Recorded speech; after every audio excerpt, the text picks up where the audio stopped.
I knew the meeting was going to be a disaster when I saw the bagel spread. It was that sad corporate assortment of dry pumpernickel and blueberry imitation bagels that looked like they had been sitting out since the last fiscal quarter, paired with a tub of cream cheese that had definitely seen warmer days. But the real tell wasn't the stale carbs, it was the smell of the room. It smelled like fear and cheap cologne, a cocktail I had come to recognize over 20 years in information technology. We were herded into the main conference room, the visionary suite, because apparently naming rooms after actual functions is too simple for the modern financial tech disruptors. I stood in the back, leaning against the server room door frame, my natural habitat. I am Sean Barlow. I do not do synergy. I do not do circle backs. And I certainly do not do whatever the hell was happening at the front of the room. I do security. Specifically, I manage the dark, boring, and terrifyingly important intersection where this private financial firm, Zenith Finance, touches the federal government's money. Enter Devin Shaw, the new vice president of technology. Devin is what happens when a LinkedIn profile gains sentience and buys a fleece vest. He is 32, has teeth white enough to blind a pilot, and speaks exclusively in technology conference subtitles. He had been here exactly 3 weeks. In that time, he managed to use the phrase paradigm shift 47 times, I counted, and had yet to log into a single administrative console correctly. He tapped the microphone, sending a screech of feedback through the room that made half the engineering team wince. Team, family, rock stars, Devin started, flashing a smile that did not reach his dead, shark-like eyes. We are entering a new era, an era of agility, an era of cloud-first, lean-forward, disruptive innovation. I checked my watch. It was 9 o'clock and 4 minutes in the morning. He had exactly 6 minutes before I had to run the daily encryption cycle on the security node. To get there, Devin continued, his voice dropping to that fake warm tone executives use. When they are about to ruin lives, we need to trim the fat. We need to shed the legacy weight that is anchoring us to the past. The room went silent. You could hear the hum of the ventilation system and the distinct sound of a junior developer hyperventilating. Sean, he said. He did not look at a piece of paper. He just looked right at me, pointing a finger gun. Actual finger guns in a layoff meeting. You are a legend here, really, but your role, it is redundant. We are moving everything to an automated cloud infrastructure managed by an external vendor. The on-premises hardware is dinosaur technology. Today is your last day. The air left the room. People turned to look at me. I saw pity in the eyes of the older systems administrators, the ones who knew that my dinosaur technology was actually a hardened localized server mandated by the federal government. I did not blink. I did not cry. I just felt a strange cold clarity wash over me. It was the same feeling I get when I see a red line in a server log, a problem that needs isolating. Is that so? I asked, my voice flat. It is, Devin smirked, clearly enjoying the power trip. Human Resources has your severance packet. Security will escort you out. Oh, and Sean, please leave the company laptop on the table. Asset retention policy. Now, here is the part where most people would scream. They would shout about their 15 years of service. The weekends spent patching zero-day exploits. The holidays missed keeping the network from imploding. I almost did. But then I looked at the laptop in my hand. It was not a standard issue machine. It was a heavy, matte black unit with reinforced ports and a biometric scanner that required a fingerprint and a retinal match to boot the operating system. It was one of only 3 audit nodes in existence. Devin, I said, stepping forward, are you sure about the hardware? This is not a standard workstation. Company property, Sean, he snapped, his smile fading into annoyance. Leave it. We will wipe it and repurpose it for the interns. Repurpose it for the interns. The absurdity of it almost made me laugh. He wanted to give a machine containing classified cryptographic keys to a 20-year-old intern so they could browse social media on their lunch break. I walked up to the table. The room was watching the old guard surrender to the new blood. I placed the laptop gently on the polished wood surface. Okay, I said. It is all yours, Devin. I turned to leave. Hey, hold up a second, he called out. I stopped. Badge 2, he demanded. I unclipped my security badge, the one with the special holographic stripe that allowed entry into the sensitive compartmented information facility in the basement, and tossed it next to the laptop. Good luck with the cloud, I said, walking toward the exit. We make our own luck, Devin replied, already turning his back to me to address the terrified survivors. I walked out of the conference room, down the long hallway, and into the elevator. My hands were not shaking. I was in diagnostic mode, because here is the thing Devin did not know. That laptop is not just a computer. It is a literal piece of federal infrastructure on loan to the firm. It is tracked, it is monitored, and most importantly, it has a warning label on the bottom that he did not bother to read. I walked out into the parking lot. The sun was shining, and I had a feeling that the Department of Defense was going to be very interested in Devin's asset retention policy. I sat in my car and stared at the building. I could see Devin through the glass walls of the conference room, gesturing wildly, probably explaining how much money he had just saved the company. "Idiot," I whispered. I started the car. I did not go home immediately. I drove to a diner 3 towns over, ordered coffee and pie, and sat there for 2 hours just breathing. I needed to let the timestamp solidify. He needed the logs to show a clear gap between my termination and whatever stupid thing he was about to do next. The game had started, and he did not even know he was playing.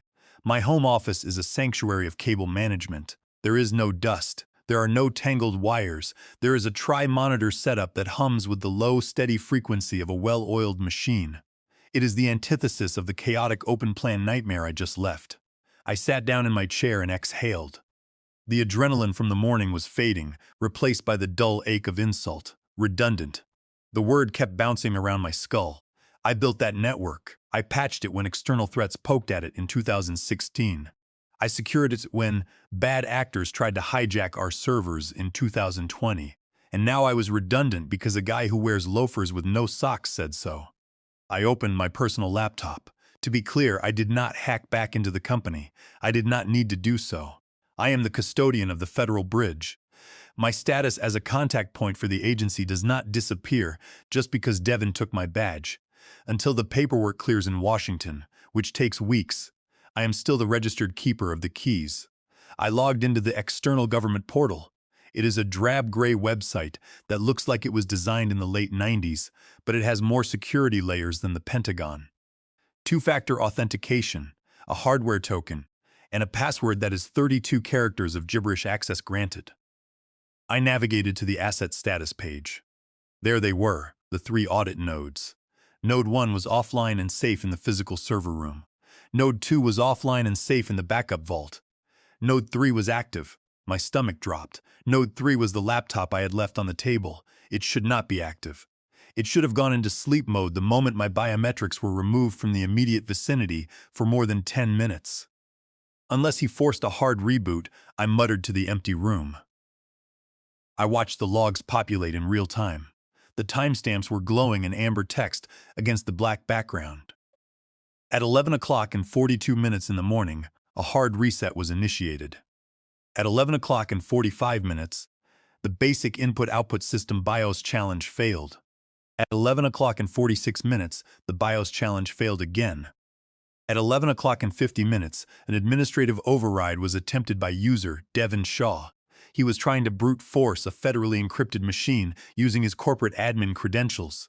It was like trying to open a bank vault with a library card. "Devin, you absolute idiot," I whispered. I took a sip of water, my eyes glued to the screen. Every failed attempt was being logged not just on the machine, but on the mirrored server at the agency. He was flagging himself with every incorrect password. He was waving a giant digital flag that said, "I am unauthorized and I am touching sensitive material." Then the log changed color to red. At 12 o'clock and 5 minutes in the afternoon, a perimeter breach alert occurred. Intrusion was detected on port 8080. He was not just trying to log in. He had plugged it into the open internet. I closed my eyes and pinched the bridge of my nose. The audit nodes are air-gapped devices. They are never supposed to touch the public web. They connect only via a secure encrypted tunnel. Devin had just exposed a classified endpoint to the wild internet. This was not a firing offense anymore. This was a federal agents in windbreakers showing up at your house offense. I had a choice. I could call the office, get him on the line, and scream at him to unplug it before the automated sweepers found it. I could save his career. I could save the company the massive fine they were about to incur. I reached for my phone. I dialed the main office line. I heard the automated greeting. I hung up. Redundant, I said aloud. I am redundant. If I am redundant, then my warnings are redundant too. Instead, I opened a new email window. I typed in the address of my handler at the agency, Agent Scott. Subject: Notice of status change and potential asset compromise. Agent Scott, effective 9 o'clock this morning, my employment with Zenith Finance was terminated. I was ordered to surrender custody of Audit Node 3, serial number 8892 Alpha, to Mr. Devin Shaw, Vice President of Technology. Despite my verbal warning regarding chain of custody protocols, I am observing erratic activity on the asset beacon. I am no longer on premises and cannot intervene. Please advise. Regard, Sean. I hit send. To understand why Devin was currently dancing on a digital landmine, you have to understand how I got hired. 7 years ago, this company, Zenith Finance, landed a massive contract to process sensitive transaction data for a sub-agency of the Department of Defense. It was the kind of money that buys executive second homes in Aspen. But with that money came a very strict compliance clause. The clause stated that Zenith Finance had to maintain a localized, physically hardened infrastructure for data validation. No cloud, no external servers, no public drives, just cold hard metal in a locked room managed by a custodian with a high-level security clearance. That was me. I was not hired because of my sparkling personality or my ability to make slides. I was hired because I hold a top-secret clearance with a polygraph background. I am the human requirement for their billion-dollar revenue stream. For the first 5 years, the old chief technology officer, George Henderson, understood this completely. George was great. He wore cargo shorts and looked like he slept in a server rack, but he respected the hardware and the law. He knew that when I said no, it was not a suggestion. It was a rule of physics. Sean is the wall, George used to say. We do not drill holes in the wall. Then George retired to raise livestock in Vermont, and the board decided they wanted fresh energy. They wanted a disruptor. Enter Devin. I remember his first week. He walked into my office, which was actually a converted storage closet next to the server room, because I needed to be close to the machines, and wrinkled his nose. "Little dark in here, isn't it?" he asked, leaning against the doorframe while sipping a cold juice that cost more than my hourly rate. "Keeps the heat down," I said, not looking up from my monitors. "Right," he replied. "Listen, Sean. I am looking at the organizational chart, and I am seeing a lot of hardware dependency in your sector. We need to virtualize this. Move it to the cloud." "The cloud?" I asked, finally turning my chair. "You cannot virtualize the audit nodes. They are air-gapped by federal mandate." Clause 4, Section B of the government contract. He rolled his eyes. "Everything can be virtualized, Sean. You just need to have the vision for it. You legacy systems types are so attached to your boxes. It is cute. Really, like collecting old music records. Cute." That was the moment. That was the exact second I decided that if this man ever fell off a cliff, I would not be the one throwing him a rope. He saw me as a relic, a middle-aged man in a plain shirt who plugged things in and turned them off and on again. He did not see the complexity of the encryption I managed. He did not see the daily attacks I deflected. He did not see that I was the only reason his corporate email did not get read by foreign bad actors. He saw a janitor. Over the next few months, he chipped away at my department. He fired my junior administrator, a bright young man named Toby, because Toby refused to install unauthorized monitoring software on the employee network. He cut our budget for spare parts.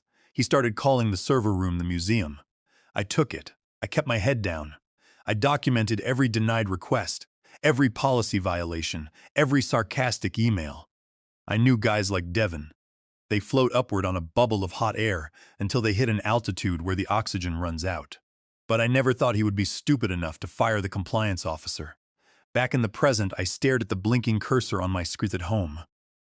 The honeypot on the laptop was active. Devin was currently exploring a folder I had created a year ago called Project Ghost. It contained absolutely nothing of value, just gigabytes of random noise data that looked like encrypted code. But to a guy like Devin, it looked like a gold mine. I remembered a conversation from 2 weeks ago. Devin had been bragging about a pitch he was making to a defense contractor, Vanguard Systems. He needed a wow factor.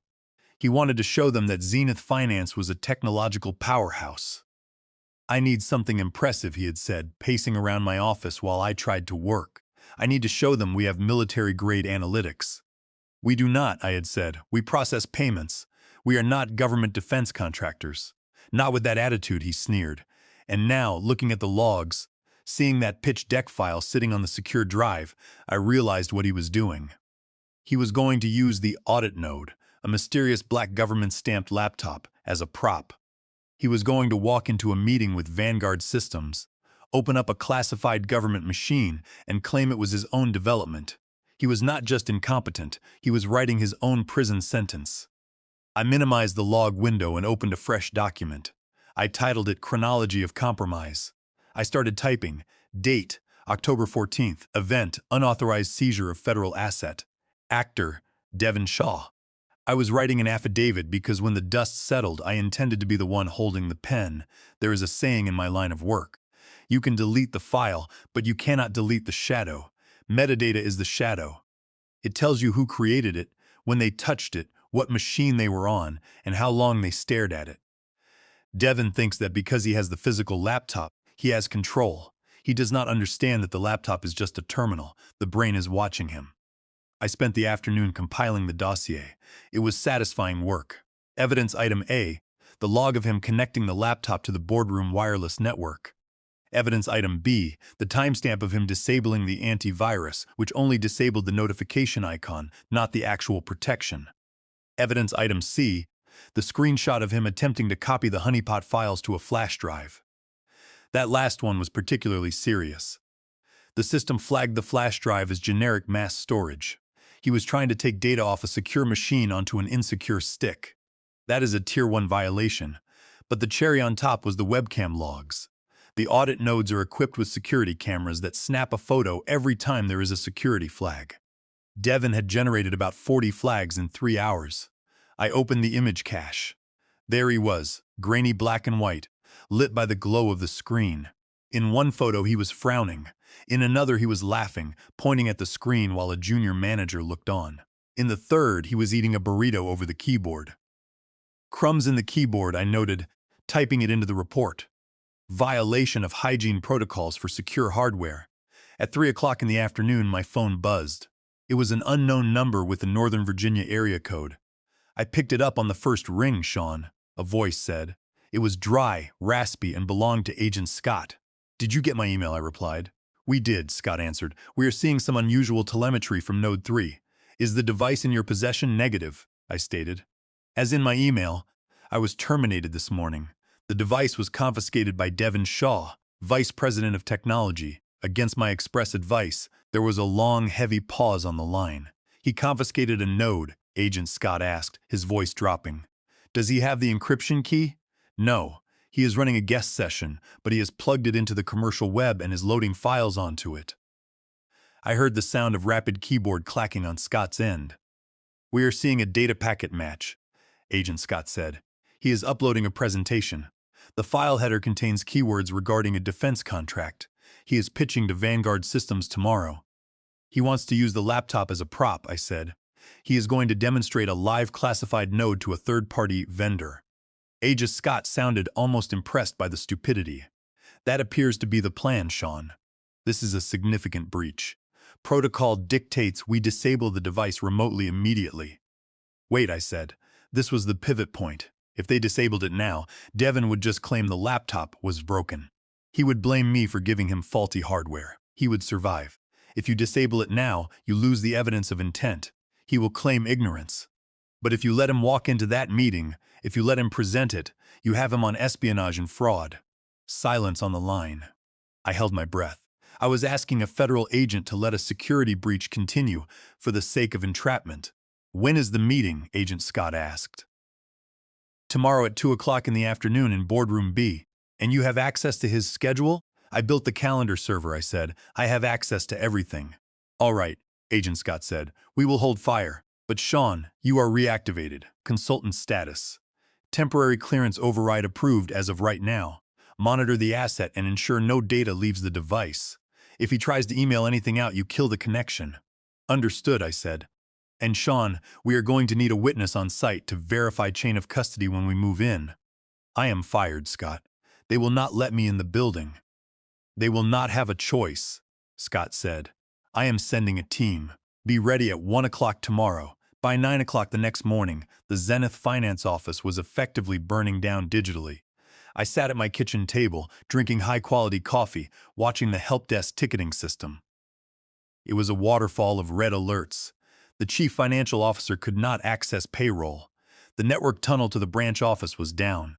The chief executive officer's email was bouncing. The authentication servers run a handshake protocol every morning at 8 o'clock. It requires manual approval from the lead administrator. That was me. Since I was not there to approve it, the servers assumed the building had been seized by hostiles and went into lockdown mode. My phone buzzed. It was Holly from accounting. "Sean, oh my God," she whispered. She was clearly hiding in the bathroom. "It is the apocalypse here. No one can log in. The printers are printing pages of pure black ink. Devin is running around screaming that you sabotaged the system before you left." "Predictable," I said. "I did not sabotage anything. I just was not there to turn the key. What is he doing now?"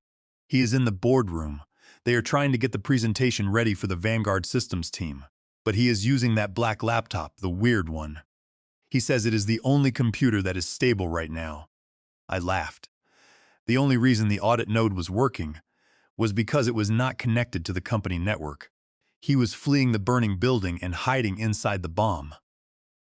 I arrived at Zenith Finance at exactly 1:15 in the afternoon. 2 black sport utility vehicles were idling at the entrance. I climbed into the lead vehicle and greeted Agent Scott. Agent Zhang from the Cyber Division was in the seat next to me. "What is the status?" Agent Scott asked. "He is in Boardroom B," I said. "Vanguard Systems is arriving in 45 minutes, and he thinks he is closing a $50 million deal. I recorded him 10 minutes ago using the laptop's built-in microphone." I pressed play, and Devin's voice filled the cabin. "Look, I do not care about the warnings," Devin was saying.